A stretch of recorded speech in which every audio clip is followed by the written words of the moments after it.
Swerte ka. Swerte ka kasi ikaw lang hindi nai-edit pa. Makalala ka lang ng konti. Huwag mo makadating yung mukha ko.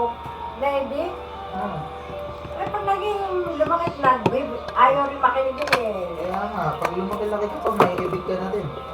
Ay, nakakagat. Hindi ko naman sila gustong edit. Gusto ka nasa loob sila, lalo na pag kami-kami lang eh.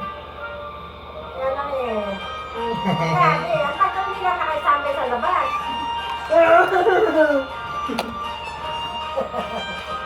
Pag-behave lang ba? Napunasan na ba ito? Hindi pa, ngayong gabi, hindi pa. Mas ka. Baka nang pamunan ka. Ang baby. Makapasok ka ba sila ka? Ay, sa August ko daw. Ay, July 4?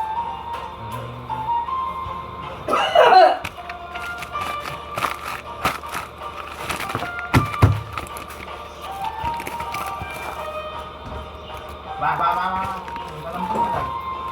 Wala ka nang magagawa. Hindi ko nasa na. Ay! Ay! Ay nako! Hindi pwede yung ganyan. Pag pinaliguan ka, di pwedeng malikot.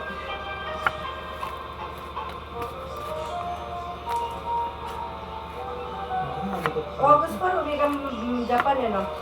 August 4. Kailan ba? July Ah, July 4. 5. Ipa-vaccine mo muna yan ah. Oh, tatanong ko si Kuya Lowell kung pwede na this week. Hindi, ganyan ano eh. Hindi, kung pwede na nga itong first week na ito. Tapos may 600 pa sa akin.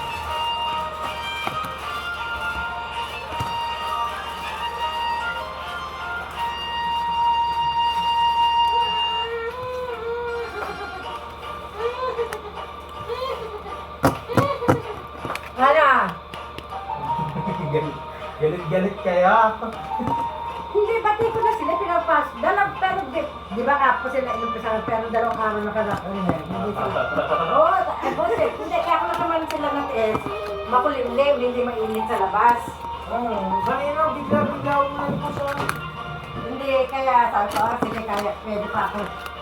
Kasi, hindi, naupo ako doon, di ko napansin sila parehas. Alam naman pala nila pagkagalit ka. Kahit si Chichi lang. Si Chichi, ewan ko na sa taas. Umakit ka sa taas, walang kalat. Hindi ba? Dito? Sa taas. Nagdumi ulit doon. Oo, doon pa talaga tatae, tsaka ihi. Pumasok, pinapasok ko na nga. Doon pa, dalaga. Ano ba, hindi pa Chichi ka. Hay. Anong ano mo dyan? Hinuhukay mo? Nagamit ka ng chaperon. Ay, hindi pa po, inuubos pa yun siya. Diyan ka talaga iihi. Ayan naman, mahilig ka sulok-sulok. Gusto mo yung tinatago mo yung ihi mo eh, no? Ayaw rin pakita sa... Ang bait mo. Tingnan mo sa may damuhan ka talaga umiihi eh. Nang hindi pansinin. Muntik na nadulas si Sky kagabi. Di ba, nanak ko? Di ba? Oo, nadulas. Yeah. Ikaw. Kaya ako pagka Ikaw batak ng talaga. tubig. Sige, Ikaw talaga. Ikaw talaga. Kaya ate, buti mo na yung ano mo din. Sino kaya Lowell nga eh, yung makatuta nila, nakakatakas sa cage. Ay, dun sa pwesto nila. Kaya pagising nila lagi ng umaga, kalat-kalat na rin ang tayo dito sa unit nila. Eto, ba't hindi pa naman nakakatakas eh? Pero madaling matututo. Tumatayo ko na sa cage eh. Si Chichi, yung buwan niya, parang tapos buwan lang yun, matutong umakit lang kayo. Masyado man nakatalog ng gaga na yun.